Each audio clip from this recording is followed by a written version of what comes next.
Desde Villaguay, centro de Entre Ríos, transmite Radio Municipal Villaguay. La radio del pueblo de Villaguay. Un medio para la libre expresión de las instituciones de la ciudad. 90.7 MHz. Estudios y planta transmisora en San Martín 270. 90.7.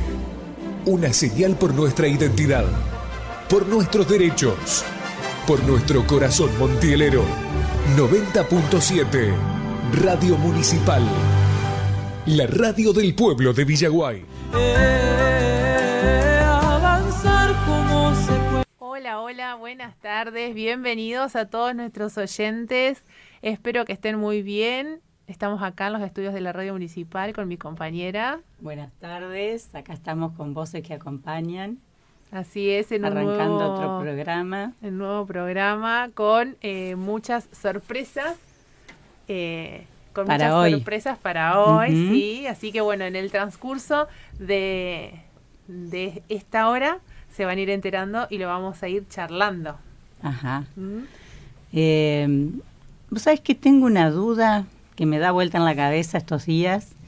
¿Qué pasa cuando los padres no aceptan que sus hijos vayan a terapia o que empiecen un tratamiento o no quieren admitir que están atravesando un problema de salud mental sus hijos y bueno, se niegan a eso? Vos sabés que con eso me haces acordar a la charla que tuvimos en la escuela, donde un adolescente plantea esto, ¿no? Porque los chicos están como muy sensibilizados y un poquito vamos a charlar ahora sobre el interés que tienen los adolescentes en estas temáticas, claro. Pero se sienten como muy abandonados un poco con sus familias, ¿no? Con sus padres o abandonados o por ahí que no le dan la importancia que ellos le dan a estos temas. Sí, o por ahí ¿no? falta de información de que a la salud mental hay que tratarla, que cuando se ve un poquito de algo que está pasando que no está bien, actuar, ¿no? Sí. Bueno, lo que le contestamos a este chico es que en realidad, si hay algún adolescente ahora escuchando o alguien menor de edad, ¿no? Siempre se puede acercar a otra persona por fuera de los papás y principalmente la institución que cubre o que acompaña en la crianza es la escuela, ¿no? Que siempre se pueden estar acercando a las escuelas para hablar con algún docente, acercándose a algún docente. Y sí, porque los docentes, fíjate que están varias horas con los chicos en un colegio, más los que tienen turnos más largos.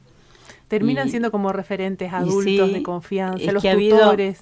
Hemos tenido varias alertas de colegios que nos han llamado por un alumno que está pasando una situación de salud mental y bueno, y ahí hemos actuado nosotros. Sí, así que muy importante que los papás, primero y principal, piensen o reformulen qué opiniones tienen sobre la salud mental, opiniones que están como desmerecidas, ¿no? Porque la persona adulta, la mayoría de personas adultas, no están como muy cerrados a la idea del psicólogo, el psiquiatra, tiene sus que alguien negativas. Se niega o lo minimiza al problema, ¿viste? Decir, no, esto se le va a pasar, está llamando la atención. Sí. Así que sí, me parecía un tema muy importante, ¿no? Como llamar a la reflexión a estos adultos que acompañan para que puedan hacerlo de una manera más sana, ¿no? De una manera sana y poder escuchar también a los chicos, pero también a los chicos cuando no se sienten escuchados que puedan recurrir a algún profe, algún tutor en las escuelas, algún profe en algún club. También. Para solicitar esto, son personas que están como muy actualizadas también, ¿no? Solicitar el acompañamiento para que puedan tener acceso a la salud mental, ¿no? Y no terminen tomando alguna decisión determinante con su vida o con decisiones en general, adicciones, ¿no? Sí. ¿Vos sabés, Leti, que tenemos una visita? Contame. Son los chicos de la Escuela 1, Leopoldo Herrera. Ya las primeras visitas. Que están interesados en cómo hacemos el programa y cómo... Qué lindo, a ver si quiere alguien acercarse, le vamos a hacer algunas preguntitas. Vamos a escuchar una música y mientras nos preparamos con los chicos y esta es la primera sorpresa que teníamos para ustedes. Bueno, María Celia, tenemos entonces a quienes nos están acompañando esta tarde, un grupito muy especial. Les damos la bienvenida a los chicos. ¿Cómo se llaman, chicos? Yo, Martín Badano, de sexto A, de la Leopoldo Herrera. Bienvenido, Martín. Yo soy Maximiliano Villa, también de sexto A, de la Leopoldo Herrera. Ajá, Maxi. Yo, Macarena Monzón, también de sexto A. Sexto A, bueno, bienvenidos, Ya chicos. están casi que Ajá, que ya terminando. saliendo de la educación secundaria. Bueno, ¿primera vez en la radio? Sí. Sí, Sí. ¿Les gusta? ¿Les gusta la idea de estar acá charlando el micrófono? sí, está bueno. Está Un poco de bueno. nervio, pero está bueno. Sí, bueno. Nosotros recién se nos está empezando a pasar. Sí. Tenemos desde diciembre del año pasado que empezamos, no tenemos tanta No. cancha en esto. Pero bueno, Estamos empezando a estar como un poco más Sí, tranquila y dejando sí, que sí. fluya. Así que, bueno, nada, queremos invitarlos a lo mismo, a estar tranqui nomás y bueno, y vamos a ir viendo qué va saliendo. Pero bueno, estamos re contentas de que nos acompañen. ¿Cómo surge esta idea de que estén acá hoy? Y más que nada por la materia de prácticas educativas, tenemos que ir haciendo tipo pasantías en diferentes medios. Y nada, y como María Laura también se había contactado Claro. con ustedes, todo, bueno, ya vinimos. Ya de ahí como que quedó el contacto, Sí. ¿no? Bueno, ¿y qué opinan del programa? ¿Qué sienten? ¿Han estado trabajando un poco con nuestros programas? ¿Qué les parece? ¿Por qué han elegido venir acá? ¿Les gusta la temática? Sí, ya dieron una charla el otro día Ajá. en la escuela y en mi gusto me gustó bastante la charla, fue bastante llevadera y fue fluida, me sentí cómodo todo y estuvo buena la temática. Bueno, qué bueno. lo que pasa que es un tema que está en este momento ahí con toda la prevención que hay que hacer y También es un tema medio tabú, que es como necesario que se hable y se haga conciencia, digamos. porque claro, Por ahí no se habla mucho y bueno, es necesario que se hable. y Justamente que porque realmente tenemos que aprender a hablar, a pedir ayuda y dejarse ayudar, ¿no? También. Sí, sí. Bueno, chicos, ¿trajeron algunas preguntas? ¿Quieren que charlemos un poquito de lo que ustedes prepararon? Después vemos si nosotros les hacemos algunas preguntas también. La primera era por qué, o sea, qué simbología tiene el color amarillo. Eso. Ajá, Mira, el el color amarillo de la prevención. es de la prevención del suicidio. Se tomó ese color porque en Estados Unidos un chico que le gustaba mucho el amarillo, había pintado un Mustang amarillo de este mismo tono y se suicidó, se quitó la vida y sus amigos empezaron a hacer una campaña de prevención entregando unas tarjetitas con unos lacitos amarillos y desde ahí salió el lazo amarillo que ponemos siempre en la prevención del suicidio. También es un color que se asocia mucho a las emociones positivas, a la alegría, al sol. Entonces también hoy por hoy tiene como una connotación psicológica, ¿no? El amarillo, el anaranjado, son colores cálidos. Con el curso nos preguntamos cuánto tiempo le dedican a su trabajo.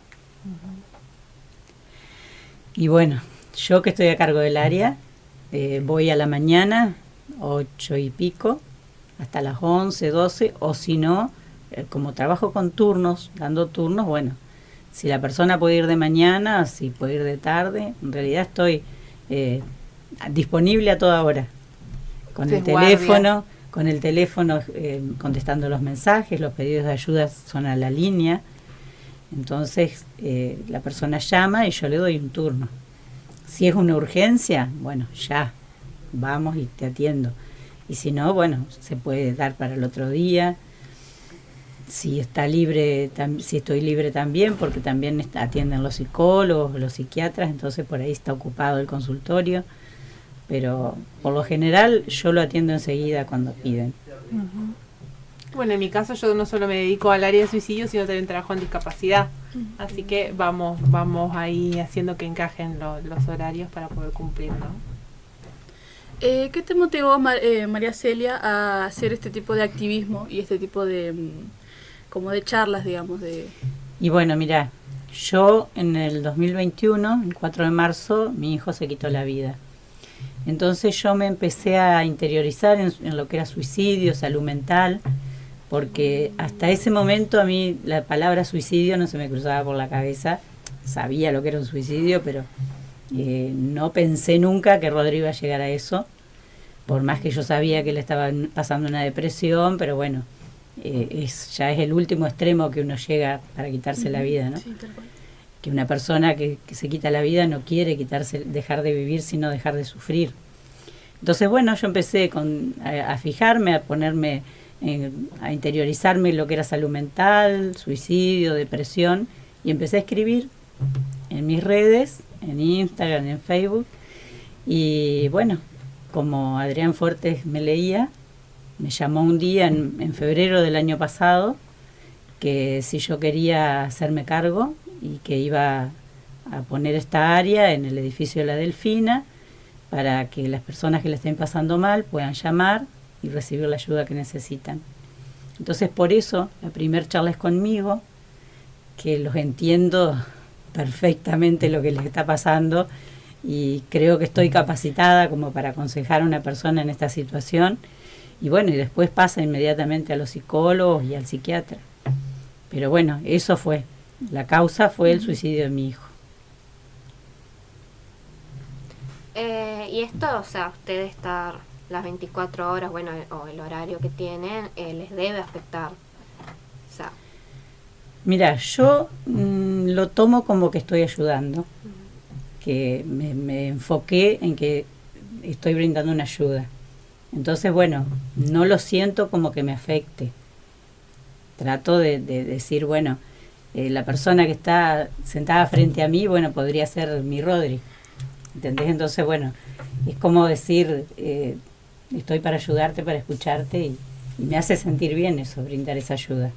Hay estudios que, principalmente durante la pandemia, se han hecho investigaciones sobre la causa positiva que tiene ser solidario en la salud mental de uno mismo, ¿no? Entonces, desde ahí un poco la explicación de María Celia, ella ha encontrado su fuerza o de esa intensidad del dolor, lo que ella convierte en resiliencia y bueno, lo trabaja. Lo que no quiere decir que ella ha dejado su tratamiento en psicológico, psiquiátrico. Yo también pasé una depresión.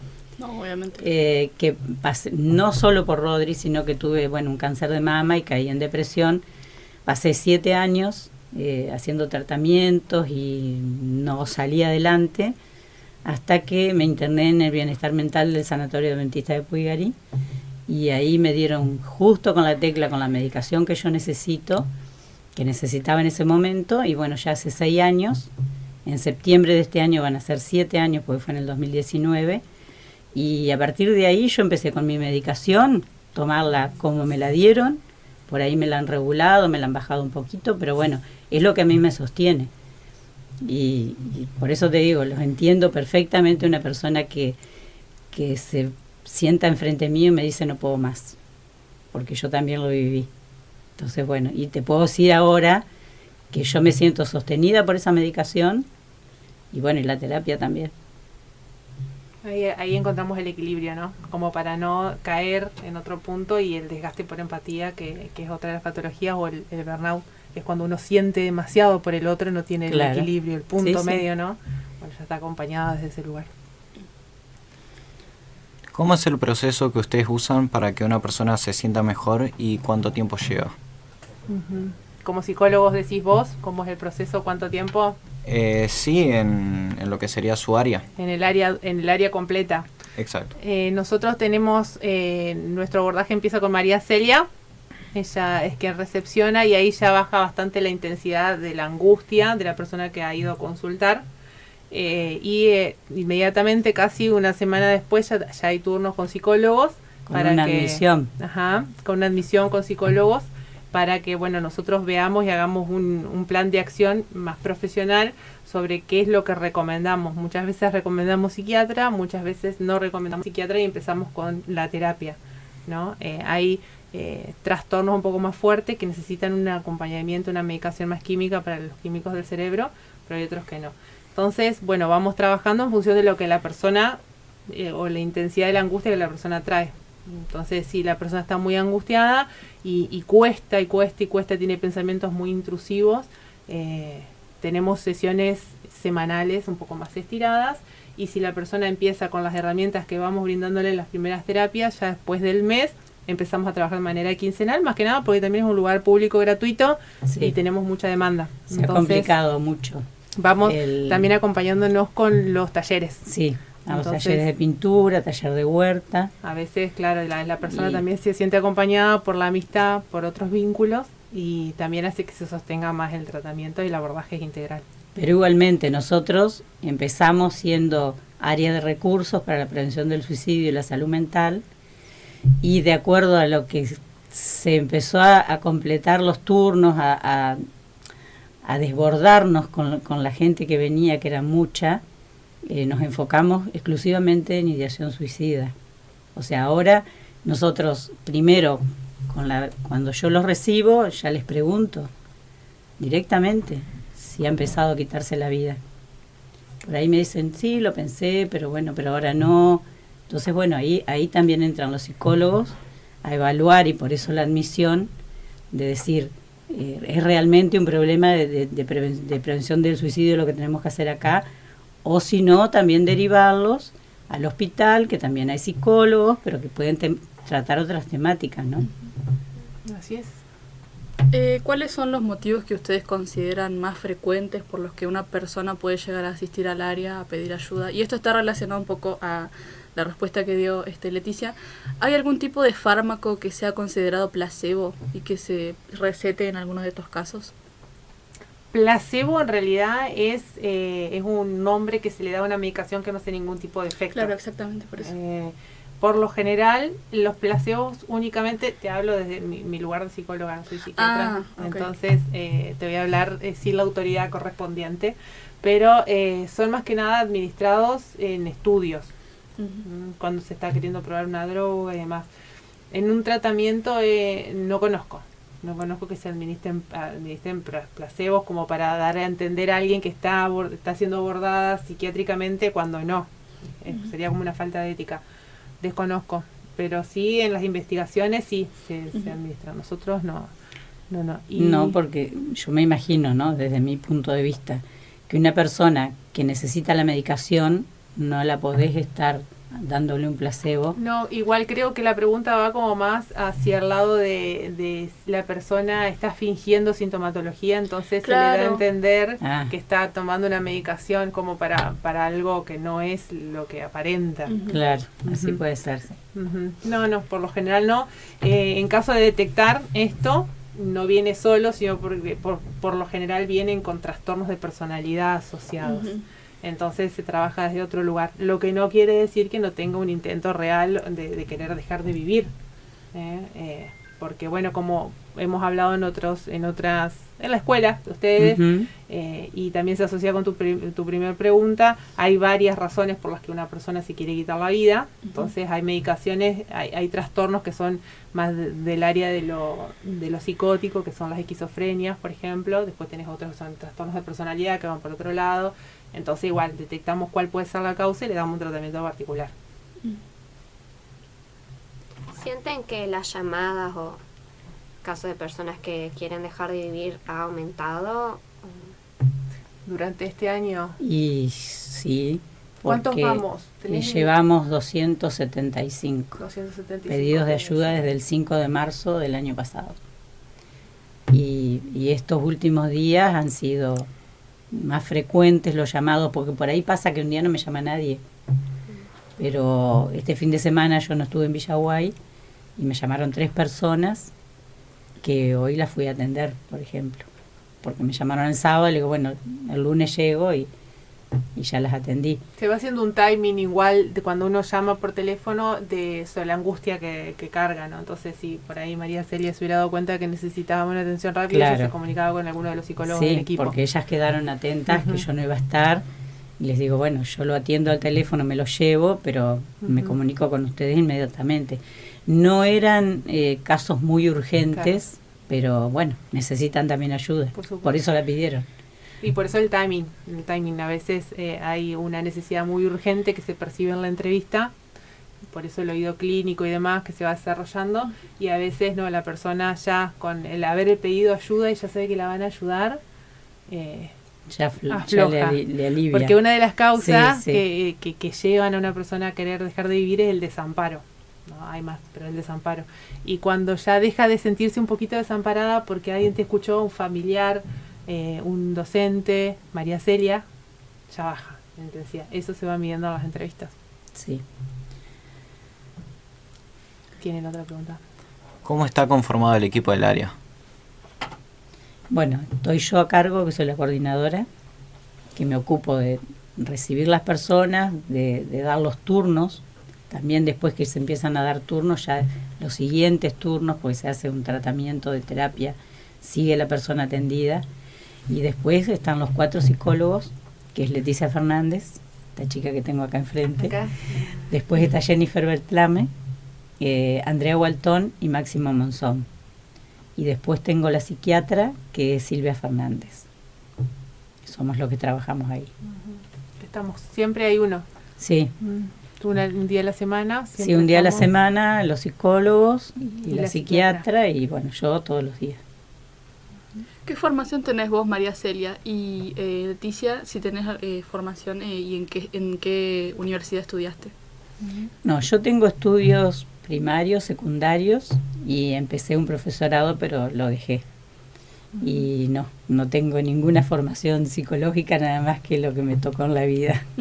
Y lo que vamos estudiando, Y porque lo que, estamos haciendo bueno, estamos haciendo una capacitación. Claro, en sí, suicidología. Sí, que lo entonces, hacemos por Zoom. Sí, nos vamos actualizando y nos vamos capacitando. Estuvo muy también, buena la última. A María Celia también nosotros la traemos a nuestros espacios de admisión para que ella también vaya entrenando su oído.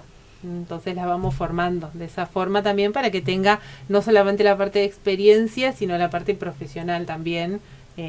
Ahí ella no va a intervenir, no va a ser psicóloga, no va a ser psiquiatra, pero sí queremos que ella vaya profesionalizando su práctica, no solo de la experiencia. Sí, sí. Bueno, y por mi parte yo estudié en la Universidad Dentista del Plata, me recibí hace más de 13 años. Bueno, y me sigo formando, me he formado en la Universidad Favaloro, en institutos de la familia en Buenos Aires, desde la terapia sistémica. Siempre para mí es muy importante lo grupal, lo familiar. El ser humano, lo entiendo, no solamente vive solito, y como esta frase tan célebre del Eternauta, no se salva solo tampoco. Claro.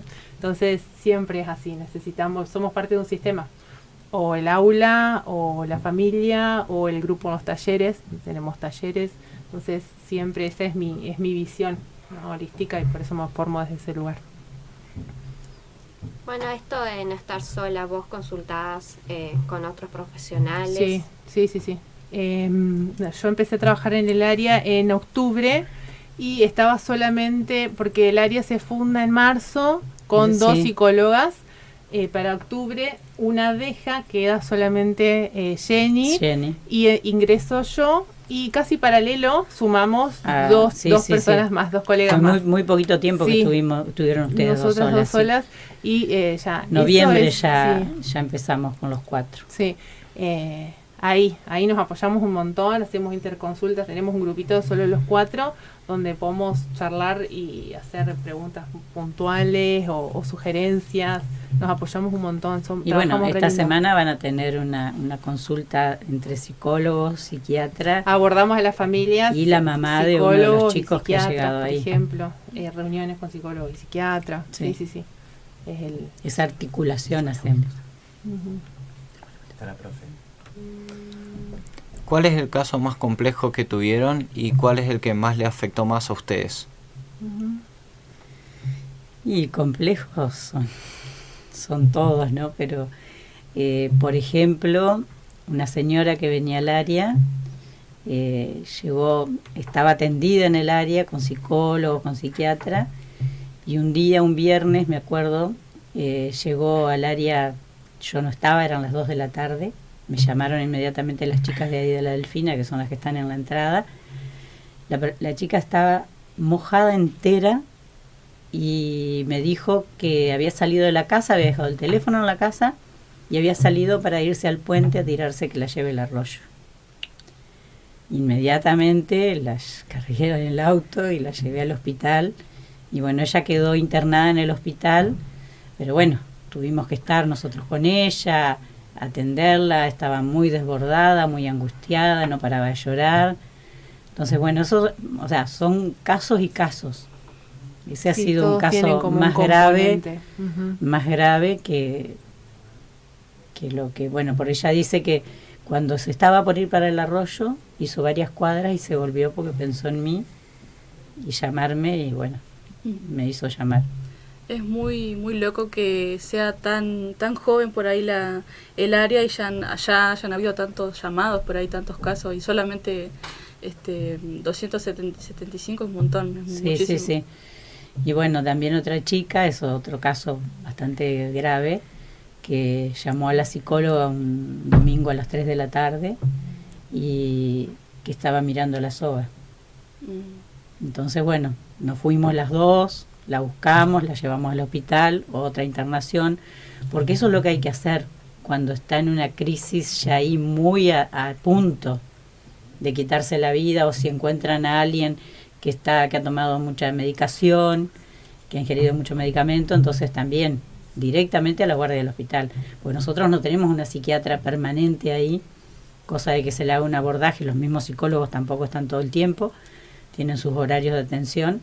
Entonces, bueno, la persona que está en crisis, para que lo sepan ustedes, ¿no?, cómo actuar, directamente a la guardia del hospital, que ingrese por guardia y manifestar que es un intento de suicidio también, porque la persona no puede entrar como una descompostura de estómago, claro, sino como que hay que afirmar y decirle, esta persona intentó quitarse la vida.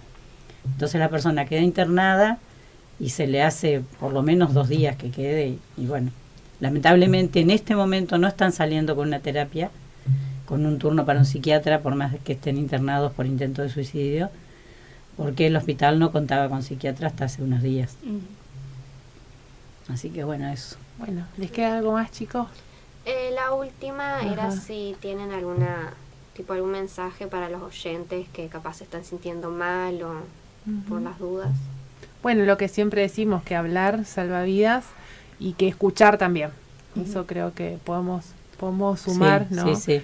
Estar un poco más pendiente en el otro y no en uno mismo, en esta sociedad donde todos nos preocupamos por nosotros, mucho más que por el otro, y a veces, bueno, están ahí cerquita de nosotros la persona que está necesitando ser escuchada. Porque todos podemos ser agentes de prevención. Con decirle a una persona que te des cuenta que está mal, decirle ¿qué te pasa? Estoy para ayudarte, acá estoy, podés hablar conmigo, contás con con que pueda ser confiable donde estás hablando. Entonces, bueno, sería prevenir, ¿no? Incluso como están haciendo los chicos, los del otro curso, que pusieron el banco amarillo. O sea, eso ya es es un montón, que haya un banco amarillo como los que pusimos en la placita. En la 10 pusimos esta semana pasada. Es hacer prevención. Ahora en el siguiente momento tenemos justamente otra invitada. No queremos que se nos vaya mucho el tiempo también por eso, que ella encontró su lugar para hacer prevención. Entonces, todos, eso es muy importante, que sepamos que todos tenemos un lugar para hacer prevención, ¿no? Sí. Es particular de cada uno y de cada historia. Ajá. Bueno, y rapidito ya para terminar, ¿cómo podría una persona contactarse con el área? ¿Horarios, número de teléfono o cualquier tipo de información que sea útil como para el oyente Muy también? Bien. El número de teléfono es 3455-533636. A toda hora, salvo que me haya dormido, madrugada, capaz que no lo atiendo enseguida, pero si no, respondo enseguida. Donde veo el mensaje respondo, y bueno. Y ahora está en silencio, porque si no estaría pipi. Sí. Están escribiendo todo el tiempo, sí, y está en audio siempre. Sí. En realidad es atenderlo en el momento que la persona llame y ver, ya te digo, si es muy urgente, si es más grave, o si se puede estirar al día de mañana y no tener que atenderlo ya. Porque si ya me llama alguien en este momento que está mal y que necesita, me voy y lo atiendo. Bueno, chicos, Bueno, muchas gracias por su a tiempo. ustedes se fue recortito. Yo creo que Sí, podemos arreglar sí. con el profe para volver en otra oportunidad y que pasen otros chicos que quedaron ahí afuera solamente observando. Pero re bien, gracias. Porque chicos, aparte hay por tema estar para acá. rato con eso. Sí, sí. Sí, es muy importante. Bueno, acá estamos en la segunda parte del programa. Una parte esperada ya, porque esta es como el encuentro que no se dio cuando se tenía que encontrar. Claro. Cuando se tenía que dar. Sí, sí. Es como... Tenemos a Jessie, que ha llegado al área. Ella llegó al principio pidiendo ayuda y pudo transformar eso en brindar ayuda a ella, porque ella es profesora de arte y está atendiendo el taller de pintura.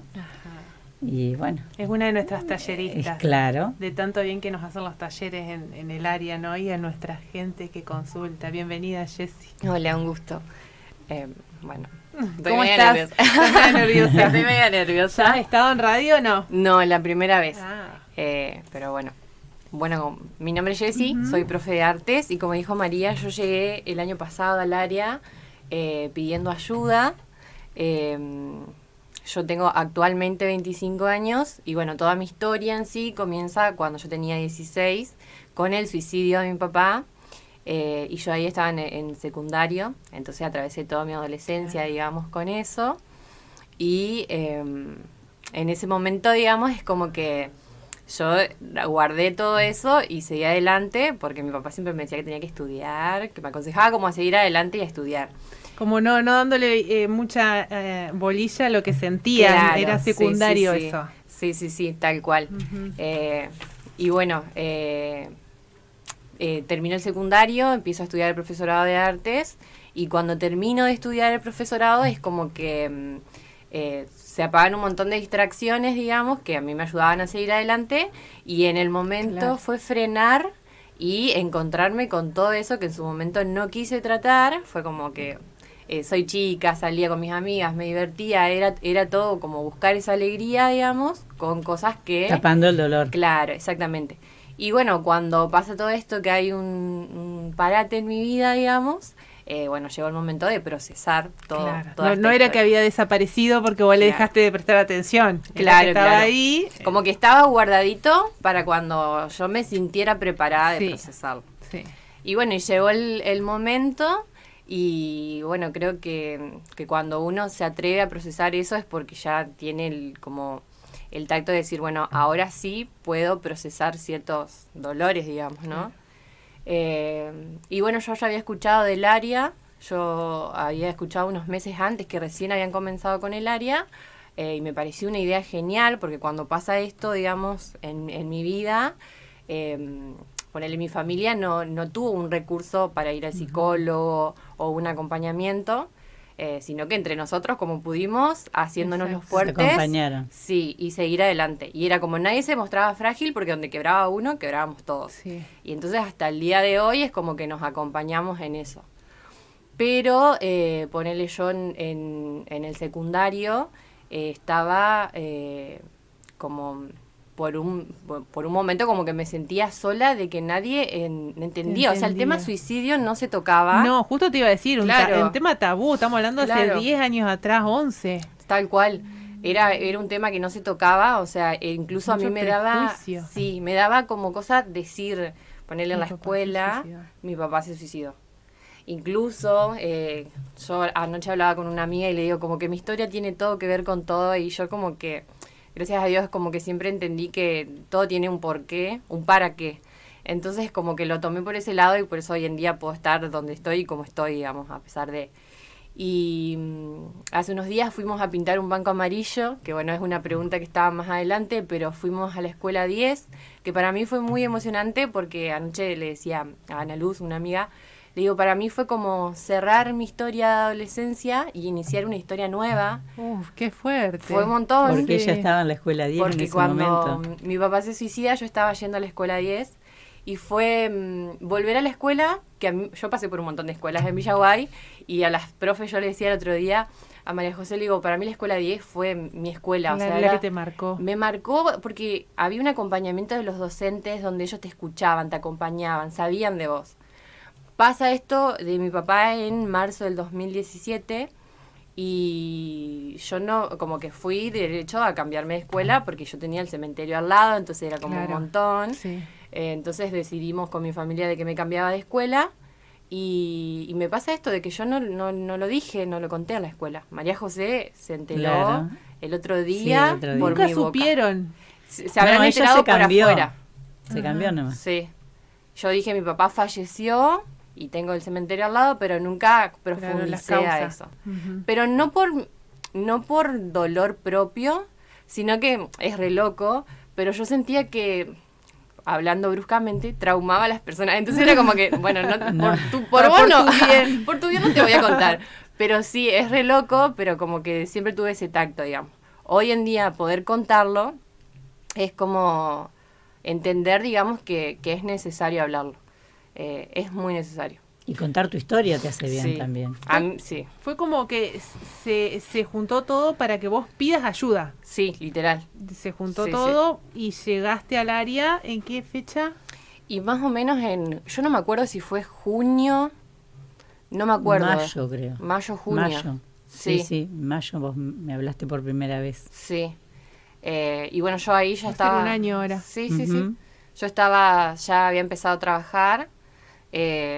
Y bueno, y en medio de todos estos procesos uno es joven, pasé de la adolescencia a los 20, los procesos esos, vínculos y demás, como que todo me llevó a decir, chepa, porque, o sea, me permití, yo le decía a María, me permití por primera vez sentirlo como hija y no como la Jessie que tenía que ser fuerte Claro, para. como cuestionarlo, Claro. ¿no? Entonces Cuestionarlo, fue como, enojarte, sí. darte el lugar de enojarte. Sí, sí, sí. Siempre me posicioné en el lugar de papi, yo te entiendo, porque yo, o sea, con todo esto, obviamente que yo entiendo lo que es el dolor. Mi amiga anoche hablábamos de estas cosas y me dice, Jessie, ¿vos nunca pensaste en rendirte? Y le digo, yo muchas veces pensé en que, tipo, no quería seguir viviendo. Incluso yo... Cuando fuiste me lo Sí. dijiste, la primera Yo vez. le dije a María también de que yo no me veía futuro, o sea, yo llegaba hasta los 18 y de ahí en adelante yo no veía Claro. vida para mí. Yo le digo a Ana, le decía anoche, tipo, hoy en día yo me veo y disfruto de estar viva hoy en día y de tener ganas de vivir porque en su momento yo no tenía ganas ni siquiera de levantarme. Pero seguí adelante porque entendí como el suicidio desde otro punto en el que yo me replanteé, o sea, por mi experiencia, ¿no? De que una persona cuando ya no quiere vivir más, no es que no quiere vivir, sino que no quiere sufrir más, quiere apagar ese dolor. Y entiendo hoy en día que apagando ese dolor, en mi caso fue mi papá, ¿no? No es que ese dolor se terminó ahí, sino que fue como que ese dolor de él se expandió a toda la familia. Y lamentablemente a nosotros nos tocó atravesar esto y gracias a Dios estamos bien, pero como que ese dolor fue multiplicándose en todos, ¿no? Entonces cada vez que yo decía no tengo ganas de vivir, es como que entendía eso, o sea, no sé cómo, pero no quiero multiplicar este dolor. O sea, siento Claro. que este dolor yo necesito procesarlo para no herir a otros. No causarle el dolor que le Claro. causas a tus seres queridos, ¿no? Claro, claro, claro. Que yo creo que la persona no piensa en ese momento No. en el dolor que causa la pérdida de un hijo, más en estas circunstancias que es más fuerte, creo, decir mi hijo se suicidó, como lo aprendí a decir yo, pero para mí Rodri no dimensionó el dolor que nos iba a causar, porque en ese momento estaba pensando en él, en el sufrimiento que él tenía. Sí, sí, sí, sí. Entonces pienso que es así, ¿no? Sí, obvio. Mi papá incluso, él tuvo un amigo que se quitó la vida y el amigo tenía una hija de mi edad. Y mi mamá y todos en su momento dijimos, pero ¿cómo Claro. hizo esto? O sea, y yo, imagínate, tenía esa edad, lo escuché decir, ¿cómo va a hacer Sí. eso? Tenía una hija chica y yo era como, yo también era chica. Hoy en día es como, yo también era chica. Sí. Sí. Entonces, como que, no sé, lo tomé al dolor para aprendizaje desde un principio, pero porque también fue lo que él nos enseñó, digamos. Es un poco contradictoria la historia, ¿viste? Porque es como una persona que nos enseñó a salir adelante, a ser fuertes, valientes y demás, pero que decide quitarse la vida. Entonces como que eso también en mi cabeza... no tenía sentido. No, claro. Y bueno, pero ninguno. así es como actúa la depresión. Claro. La depresión se levanta, desayuna, se baña, Sí, tal cual. sale a trabajar, se maquilla, Tal cual. sale a trabajar, a estudiar. Y bueno, esto es un poco y lo que hablábamos casi siempre recién. sonríe. Por Sí. mandato. Uno hace Sí. las cosas porque las tiene que hacer, no porque hay una necesidad Claro. adentro. Por adentro pasan otras cosas. Sí, sí. Y aparte por este hecho de también tener que supuestamente demostrarte fuerte, que era a lo que iba a llegar en todo esto, digamos, de que yo creo que el 2025 fue... Yo soñé con ser psicóloga, pero siempre me autoanalizo y yo siempre digo, yo creo que el 2025 fue como decir, Jessica, hay dos caminos. Te seguís haciendo la fuerte, que ya sabes cuál es el fin, o aceptás que necesitas ayuda. Y esa ayuda fue decir, yo hoy no estoy bien. ¿Qué encontraste cuando llegaste? ¿Qué te hizo quedarte? En el área. En el área, no sé, yo soy un poco bastante soñadora. Bueno, mi mentalidad creativa es como que cuando yo llegué al área yo dije, es como que no sé, siempre, cuando empecé a estudiar el profesorado, como que yo sentía que yo a través del arte o a través de la profesión que estaba estudiando quería también poder ayudar en el área de toda esta historia que yo viví, ¿no? Y cuando llego al área, justo la psicóloga que me atiende, que es Celeste, fue mi profesora en el profesorado. Y en la primera sesión nomás que yo le conté mi historia, me dice, Jessica, vos, o sea, ¿viviste todo esto? Porque En silencio. Sí.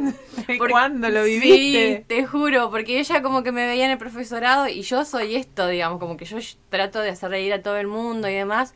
Capaz que llegaba a mi casa y la pasaba mal yo sola, pero trataba de que me vean bien. Entonces, como que, bueno, Cele me brindó ese espacio de escucharme, de comprenderme y a la vez de como que no sentir que estaba mal lo que yo estaba sintiendo. Entonces fue como, bueno, a medida que fueron pasando las sesiones, empezábamos a hablar un poco de lo mío y terminábamos proyectando a futuro de lo que queríamos hacer, de cómo queríamos ayudar, hasta que sale el proyecto del taller de artes en el área. Y bueno, y ahí estamos. Y ahora. ahí estamos. Ahí estamos ayudando. Yo tengo una propuesta. No sé, Jessy, a vos qué te parece. Pero a mí me gustaría que podamos encontrarnos en el próximo programa para hablar exclusivamente del proyecto de arte. Dale. Vos te venís el próximo programa para hablar exclusivamente, porque me parece que va a ser Va a ser el 11. Ajá, y va a ser como muy rico. El 11 de mayo. Ajá, para entender, aparte porque te expresás re bien. Gracias. Ajá, es como que has hecho bastante trabajo psicológico y Sí, te sí. expresás muy lindo, como para no tener que acortar nada. Resumirlo. Sí, no tener que Sí, resumirlo sí, sí. porque me parece que va a ser de mucha ayuda para el oyente. Bueno, me parece perfecto. Sí. Si vos tendrías que, ya para ir terminando, ¿no? Dejar un mensajito, hablarle a alguien que puede estar escuchando ahí y que también tiene un familiar que se suicidó y que en ello se replicó el dolor, ¿vos qué le dirías? En primer lugar, que acepten que pueden ser vulnerables. A veces ese espacio de vulnerabilidad no se encuentra en la casa, pero sí en otras áreas. Yo en su momento no lo encontré en mi casa. Yo no me podía permitir ser vulnerable en mi casa porque, como les decía, era como que todos teníamos que estar firmes. Entonces yo ese espacio en mi casa no lo encontré, pero sí lo encontré en amistades. Ajá. Perfecto. También ver qué amistades. Obvio. Porque tipo, en medio de todo ese proceso, contaré más tarde, también tuve en mi adolescencia amistades que me llevaron en adicciones, alcoholismo y un montón de cosas. Exacto. Entonces como que uno tiene que, si estás mal, priorizar qué es lo que me va a hacer bien. Tratar de unirte a ambientes Sí. que te ayuden a salir y no que te hundan más. Claro, y aunque sean personas totalmente desconocidas, por ejemplo nosotros con María cuando empezamos con el taller, con las chicas no nos conocíamos, incluso No. El testimonio que ella contaba hoy es una señora que fue y no hablaba, o sea, su depresión no la dejaba hablar, y yo siempre digo esto de ser vulnerable al hecho de que, bueno, si yo te veo mal, no voy a tener miedo a darte un abrazo, y no me importa cómo va a ser tu reacción, Si yo necesito que te lo tengo que dar, o sea, no que si me decís no, claro. pero o sea, si vos necesitas el abrazo, yo no voy a tener miedo de dártelo. Y con esta persona me pasó eso, y fue como que ella estaba, como que necesitaba ese abrazo. Y ahí en cada taller que iba, como que se veía el avance de ella. Y después ya llegaba contenta, y como, hola, llegué, y ya tomábamos mate y charlábamos, o sea, como que se ve todo. Hasta el de ese Huerta proceso. fue, al de Sí. Huerta también. Sí, se ve todo Sí. ese proceso. Así que bueno, Que se permitan sentirse vulnerables y que encuentren un lugar, Sí. que lo busquen, que lo encuentren, Sí, pero sí, lugares sí. que te ayuden a estar bien, no que te profundicen más el dolor. Claro, exactamente. Y uno, yo creo que en medio de todo ese dolor también sabe qué es lo que suma y qué es lo que no. Ujú. Entonces, ser sabios y ser vulnerables. Más que nada en la adolescencia, que es por ahí difícil el poder hablar con los padres, Ujú. el poder hablar con los hermanos, o que te juzguen. Yo fui juzgada un montón de veces por esto de ir al psicólogo. Entonces, es como que yo fui también a romper límites en mi casa y eso también fue como un proceso. Pero muchas veces me sentí sola en el proceso. Y no porque mi familia no quería estar, sino que porque uno da lo que tiene y a veces no Exacto. tienen los recursos para Exacto, ayudarnos. no. Y ahí entra el profesional. Y ahí entra el profesional. Y ahí fue donde la yo ayuda llegué al área, profesional, sí. que es lo más importante. Y Sí, hace un sí, año sí. tenemos esta área que se pueden comunicar siempre para, bueno, sentirse escuchados. Sí, tal cual. ¿Cómo es el número de teléfono, María Celia? El 3455-533636. Bueno, y con esta promesa de que nos volvemos a encontrar, pero más para profundizar en todo el trabajo que Jessie está haciendo en el área, desde su experiencia y con su formación en profe de artes, que nos despedimos hasta... Y a los chicos, Y a- recordarles que queda también una charla pendiente con ellos, que ¿Qué chicos? los chicos que estuvieron recién. Ellos Que le va... no le pudimos hacer preguntas nosotros Es a ellos, verdad, nos María hicieron Celia, ellos a nosotros nosotros. teníamos, mirá la cantidad de preguntas Claro, que teníamos. nos preparamos un montón de preguntas que las dejamos ahí guardaditas para la Así que próxima. con eso nos despedimos Claro. en este programa, que eso fue súper cortito. Sí, fue sí. muy cortito. Sí, se pasó rápido. Muy rápido. Así que, bueno, gracias por estar hacia otro Bueno. lado. Gracias a los chicos que están ahí, que nos acompañaron. Y bueno, y a Jessie también, que nos volvemos a encontrar en poquitos Unos días. pocos días. Sí. No, chicas, gracias a ustedes Bueno, por el espacio. gracias Jessy, gracias chicos.